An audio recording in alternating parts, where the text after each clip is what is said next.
Oops. With Thomas Mahler.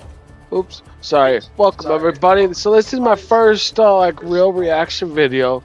We are going to be reacting to a Chris Wilson. He is an ex-old Grinding Gear Games dev, Path of Exile 1, Path of Exile 2.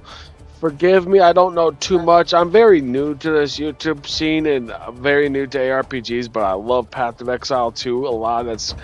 Path of Exile 1 really got me into them, but I went back and played them all, even from like the Grim Dawn to even the Adventures of Van Helsing, you name it, every ARPG out there. But Chris Wilson did this very interesting interview with Thomas Mahler. He is the dude from No Rest for the Wicked. I think he's like the main director. I don't know exactly his title, but No Rest for the Wicked is one of the most underrated, slept-on games on PC right now. They were the ones who made Ori and Ori Will of the Wisp, phenomenal games on Game Pass. Go check them out. But this is my first reaction video because I thought this was a very good interview with Chris Wilson. I love his videos, and forgive me for doing a reaction. I don't look the best like he does, and I'm not very articulate on things, but we're here to learn. I got this link in the video in the description below to go to his main channel because I love Chris Wilson, and the stuff he's putting out is phenomenal content. But forgive me that this is my first video we're going to do for creator of No Rest for But here we go, guys. Let's get into it. the Wicked. And initially I was planning to interview him about his background and game development history and how he came to make this game, but he suggested it would be a lot more interesting if we just had a chat about action RPGs. So that's what we're going to be doing. Hey Thomas, how are you doing? Yeah. Hi hey, Thomas. Chris. I'm really excited to have this discussion. I think this is going to be awesome. I do think this is going to be a very good discussion. They both seem very happy. They're very articulate. They're the best at the genre that they do. I'm so glad that this interview happened. Now let's get into it. Yep, I have no idea what we're talking about. We have no particular agenda. So, yeah, we met actually last month in San Francisco for the first time in real life after chatting a bit online beforehand. We were both at GDC, and got my squirt. There was a private action RPG roundtable event with some devs from each of the ARPG studios. It was really good to meet you, and honestly, I thought that event was very cool. Yeah, I thought so too. Like I went there mostly kind of like to figure out where is everybody's. Hope it all goes well with the YouTube. Well, thank you, buddy. I'll see you later. Yeah, catch you later, mate. Minded, right? Like we are. Sorry, you two. I was in the Xbox party. If you heard another voice. Everybody in that roundtable is approaching ARPGs, and that's what I find really interesting from a very unique angle, right? I wish this roundtable was live streamed and stuff. I wish we would get more insight on other creators of other ARPGs. That's why I think Chris Wilson is doing a phenomenal job at interviewing and getting more insight on other people's game philosophy. Just talk about video game dev, because I don't think there's too much of that. And my number one question for game devs is like, and I don't know why nobody asks this, but like, why does it take so long to make video games? With PC specs going up, technology increasing, engines better, faster, everything is going better and faster. Everything except gaming. It's taken 4 or 5 years for average games now, and it's like no one's asking what is taking game development so long. If technology is progressing, you would think you can make a game in a few months, if not just a couple years at most, because everything else is progressing. So why is that not progressing? But I'm sorry for that little tangent. Let's keep going.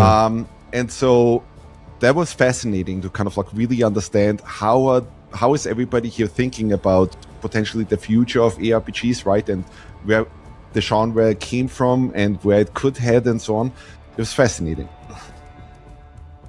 Yeah, I was very pleased to see that there was quite small amounts of very little overlap between the projects. Like, for example, No Rest for the Wicked is incredibly different than Path of Exile, and is different than some of the other games that were shown there.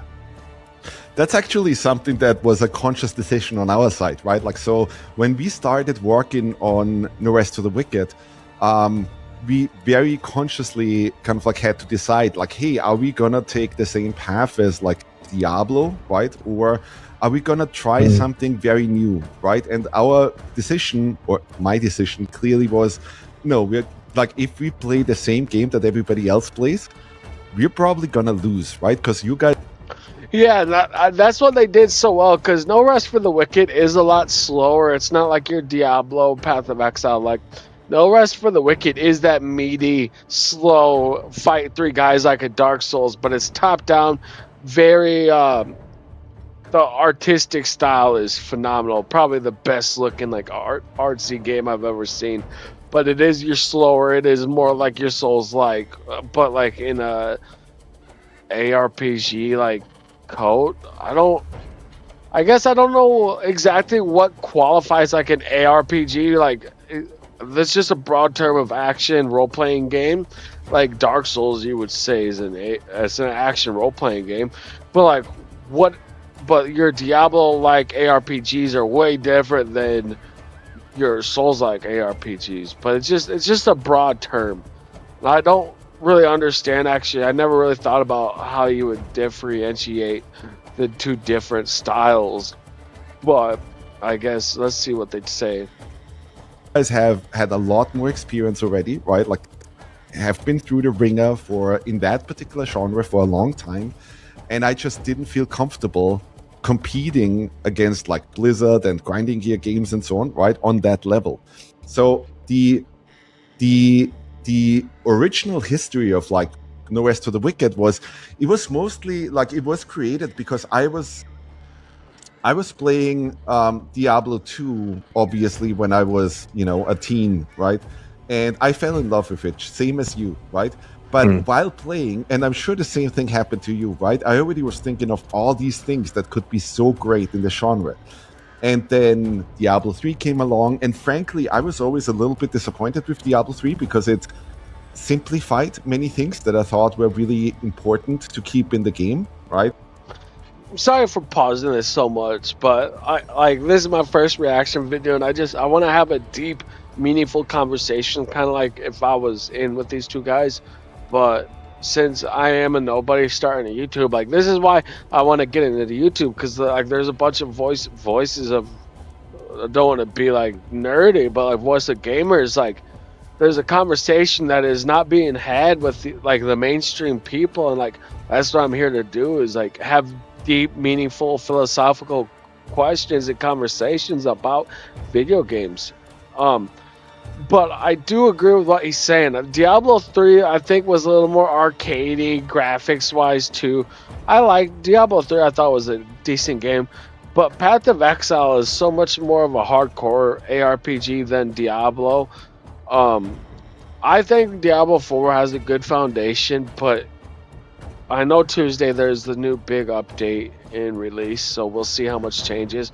But Path of Exile 2, this is going to be a hot topic, but I do think it is the best ARPG, like Diablo, like we've got, just because it's like fleshy, it's punchy. You don't feel that in like Last Epoch. You just hit a button and the screen clears. There's no tactile gameplay, and I think that's dead. The game's a little dead and gone. We want to feel the combat. You want to feel the punchiness. And made it a lot more arcadey, basically, which is where I didn't arcadey, think the genre should be heading or would be heading, And then, there were just many things, especially from the Eastern industry, right? And what I mean with Eastern is like the Japanese designers. If you look at Capcom and From Software and so on, right? A lot of the things that they did, I thought would absolutely make sense in. Sorry for another random tangent, but I need to get a mic like these guys have, because I'm just I got the most expensive Turtle Beach, the Stealth 700s, but my voice still doesn't come back as clear as them, and they sound so good and clear. And like I said, I'm new to this YouTube stuff, so like I'm sorry if the quality of my voice isn't as good as theirs. One day we'll get there, but right now it's just about the substance of my videos, and not. I'm trying to do the best quality I can, but I'm learning everything by myself. In a traditional ARPG, which doesn't really make it a traditional ARPG anymore, right? But it wasn't really done. And frankly, during the development of No Rest for the Wicked, I was always really afraid that, and the whole team was, that somebody would do what we're doing sooner than us, right? And come out with that kind of like formula already. Because to me, it always made so much sense. But that didn't happen, right? And so now we kind of like have this fairly unique space where we almost created a new subgenre within the ARPG, where it's like kind of like mixing together what Souls games do with like what Diablo and Path of Exile and so on did, right? And that's where we find ourselves in now.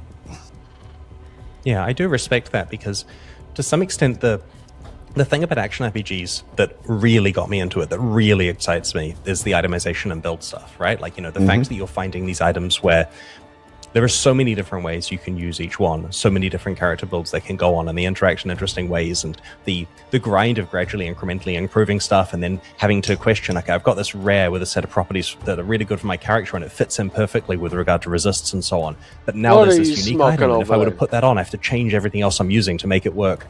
And that whole system there is completely independent of the combat that the game has. And so if you were to swap out the traditional like point and click Diablo rooted combat system that, for example, the one that's gone through the lineage of modern Western ARPGs, if you swap it out to the kind of Eastern thing that you're talking about there, the itemization doesn't necessarily need to change as a result of that. And that's why I found your project fascinating, that I don't have a background in playing Souls-like games. That type of combat I'm probably not very good at myself, but I really like the idea of trying to mash that up with the traditional way that ARPGs are built from a meta progression point of view. Yeah, I completely see where you're coming from, right? And that whole itemization thing is also what got me, right? Like, because there's nothing like that thrill of like finally finding that one item, right, that has like an incredibly low drop chance and so on. But at the same time, I always felt like the combat, especially in those ARPGs, because I was there at Blizzard in the 2008 or so time frame, right, when Diablo 3 was being created. And I remember distinctly kind of like that, hey, they wanted to do PvP. And even at BlizzCon, you could... I hate when games, especially PvE heavy games, put PvP aspects into their games. I know, I think that's like a small subset of the ARPG community is PvP. And I know it's like, oh, try to have your cake and eat it too. But the problem with PvP is that you got a whole separate, like, making sure everything is well balanced versus PvE. And sometimes I can coincide and clash with each other. Like, oh, you gotta nerf something that's good in PvE that a lot of people like doing because it's broken in PvP. And it's like, I think games, honestly, this is gonna be a hot topic, but I don't like PvP in general. I don't do any multiplayer games. I kind of wish PvP would be taken out of all these single player games. Hot topic, forgive me. Try Diablo PvP, right? Diablo 3 PvP, and then it never shipped, right?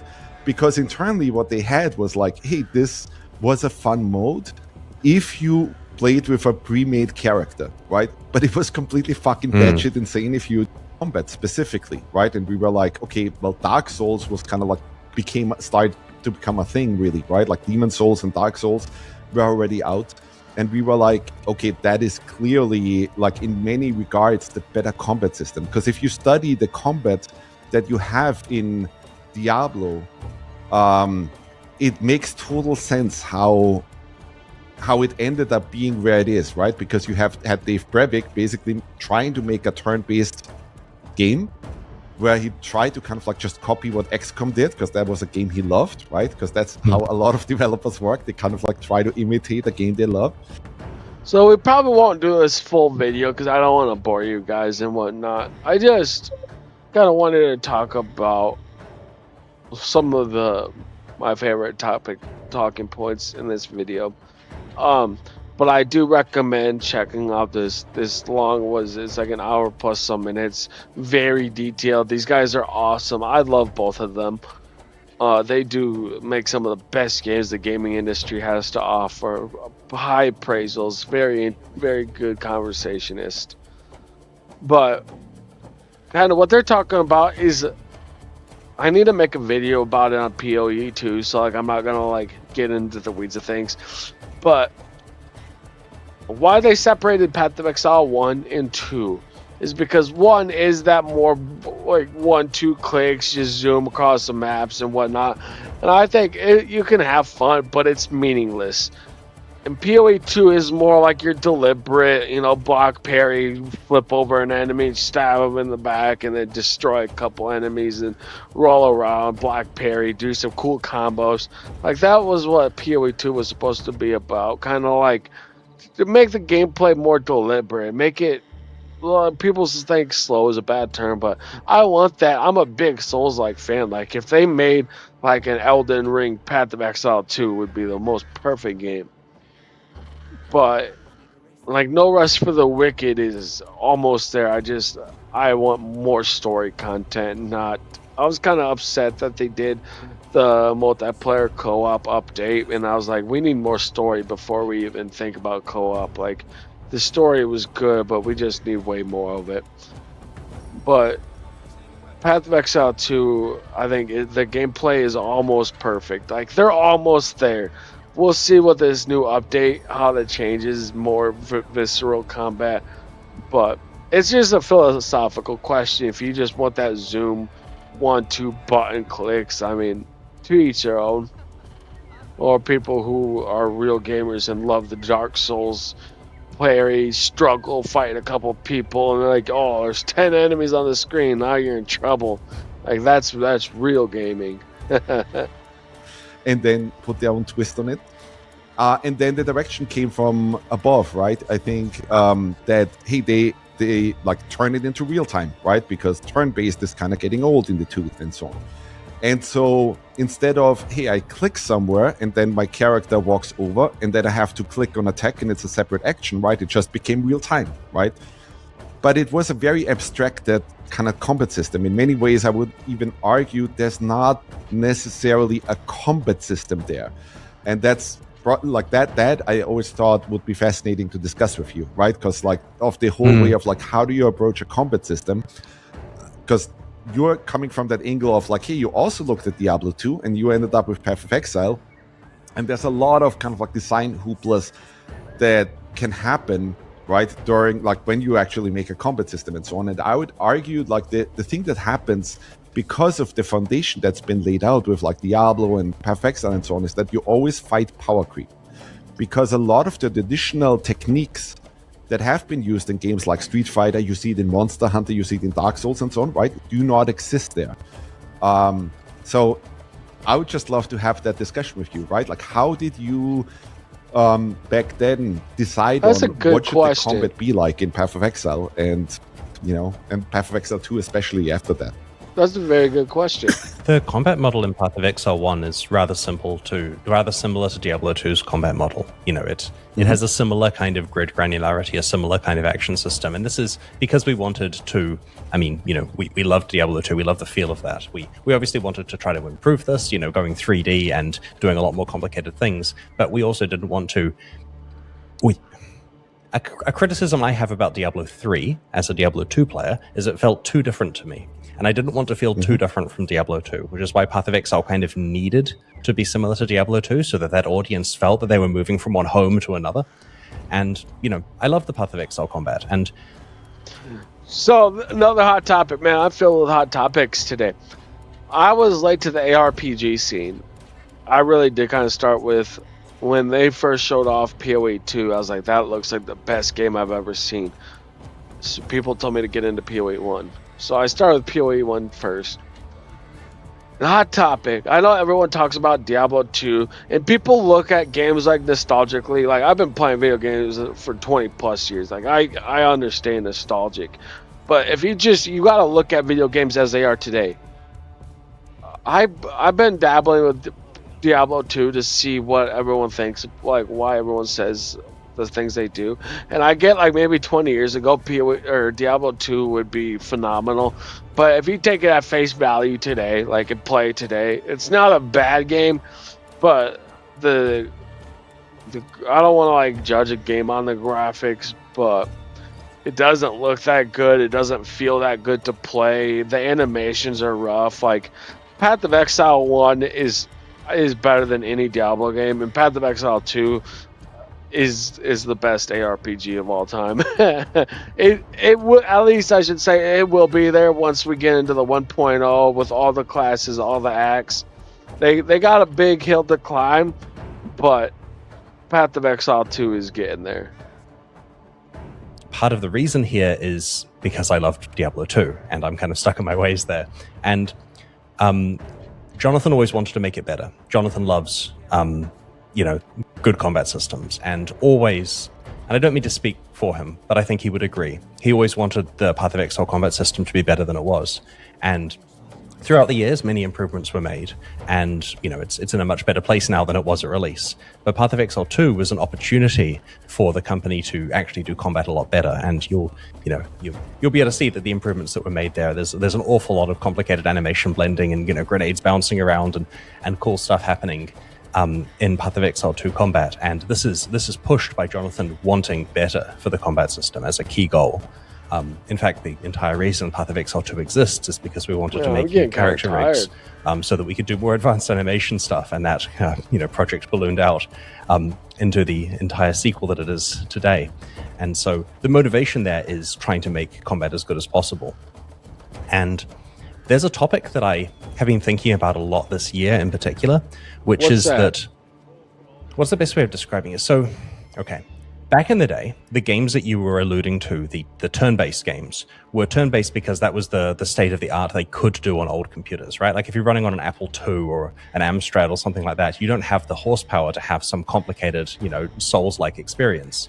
And so they essentially had RPGs be turn-based where an awful lot of stats are used. It's essentially simulating Dungeons and Dragons where there's dice being rolled and so on. And that traces its lineage through the early Diablo games. Diablo 1 was going to be exactly that, but in an isometric point of view, like XCOM. And then they made it real-time. But real-time, where it still feels kind of turn-based, you're still moving a cell at a time and doing attacks on monsters, but it's in real-time. And in Diablo 2, that was made more granular, made more fluid. You can run rather than walk. There's all this stuff, but it's still the same kind of lineage, as you were saying. And in this fantasy, if you want to do better at the game, if you want your character to kill faster and so on, you have to invest in the character's stats. If you want them to hit more accurately, you click the dexterity button, because it's your hero that's capable of fighting. They're the warrior, they're the spellcaster, they're the one who has the ability. You're just some dude playing a game in your underwear, and the character is the fantasy is it's them fighting. And I feel that a lot of modern combat systems in games, like No Rest for the Wicked example, put a lot of this in the player's hands. They say, how do you think you'd do with all the timing? And they give you the ability to dodge out of the way and time attacks properly and have really granular positioning. And this is very exciting for players who want to demonstrate their skill at actually playing the game. And I feel that we have two camps here. One of them is like player power fantasy. You as a player get to demonstrate how good you are at playing. And the other one is character power fantasy. You build a character who does the playing, and the best you do is kind of click the dexterity button. That's so true. It's like you just build the character and the character plays. Like, yes, that's a good way to articulate the difference between like Path of Exile 1 and 2. It's like you're actually playing the game. Bear says, I'm going to just put this chest piece on. It gives me 10 plus damage. Oh, hit buttons, skills, kill things on screen. Like there's nothing to it. To get better at it. And sure, in that camp, there's still positioning. Like in Diablo 2, you still want to put yourself in a doorway, you still want to kite the monsters. It still matters. There's still action elements. But as far as the spectrum goes, it's way on the other side to what studios like yours are doing with incredibly realistic, Souls-esque combat. And our mutual friend Daniel Stanzens commented earlier this year at the roundtable, in fact. He described it as dexterity players versus intelligence players, where a dexterity player wants to test their hand-eye coordination and how good they are with the controls, and an intelligence player is keen to come up with some clever character build that is, the best min-maxing of stats that does damage. And I find that a kind of a cool way of looking at it. I'm personally in the camp of wanting my character to do the fighting for me, partly because I care more about itemization and builds than I do about timing stuff perfectly. I don't love quick time events in games. I get the impression that you do very much like that type of combat. That's interesting.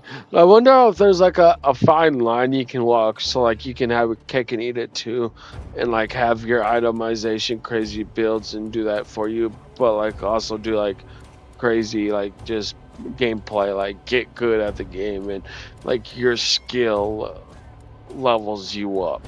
And that explains your design decisions. Oh, I hate quick time events. I want the player to really feel like that character, right? Like, and so nothing should be preset or something, right? It should all be, hey, we just give you a toolbox similar to a fighting game, basically. Like a lot of times, I'm actually openly calling The Rest of the Wicked a fighting game because the way we author combat is basically exactly the same as you would in a Street Fighter or something, right? Like, so for example, when you guys did animations for Path of Exile, right? I doubt that, and the same thing is true for Diablo, right? I doubt that anybody really strongly felt like, hey, we have to do what fighting games do or something, right? Or like, hey, for every one of those animations, we have to be very specific about startup, active, and recovery frames and so on, right? And then, hey, we think about frame advantage and we think about PvP and all of those things. And my thing was, well, even early on in development, I wanted to test our combat system by always also testing the PvP at the same time, right? Meaning that I think there's something, like, it makes total sense, like where David Brevik ended up, right? And then kind of like that Diablo formula became the formula for almost all our ARPGs out there for whatever, like 2 decades or something, right? And I think that is good. I think, like, obviously, like, if you look at Diablo 2, if you look at Path of Exile 1, I would argue that you probably outdid Diablo 2 ultimately, right? Yeah. Which is interesting anyway, because I remember playing the Path of Exile 2 1 is better than Path of Exile Diablo 1 when it first launched. And it was very distinct, like, as a, hey, this is made obviously by someone who loves Diablo 2, right? And it's almost a love letter to Diablo 2. And then over the years, you guys actually improved so much. Well, everybody, I'm gonna stop it here. You know, he goes on talking about this. It's a very good, like, no disrespect. I'm just kind of working on my, I'm getting these random, I don't know, random bot invites. Very good video. I'm just kind of working on, this is my first, like, reaction conversational piece, kind of like inserting a conversation. I know there's a lot of things I could have do better. I'm learning. This is my first time, but I love Chris Wilson, Thomas Mahler for what they've done for the industry.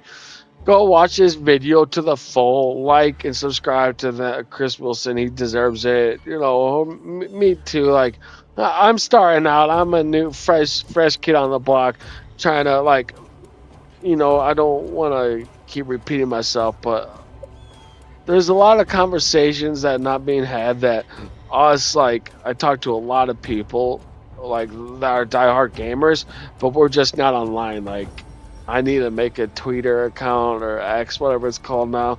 Like, I don't have any social media presence, and I'm just, like, brand new to this YouTube. So, we're getting there. We're going to get somewhere and insert deep conversations, philosophical ideas, and just talking about the gaming industry as a whole. But thank you guys. I know, I'm sorry, we can maybe watch more. We'll see through the rest of this video, but I need to get a bite to eat.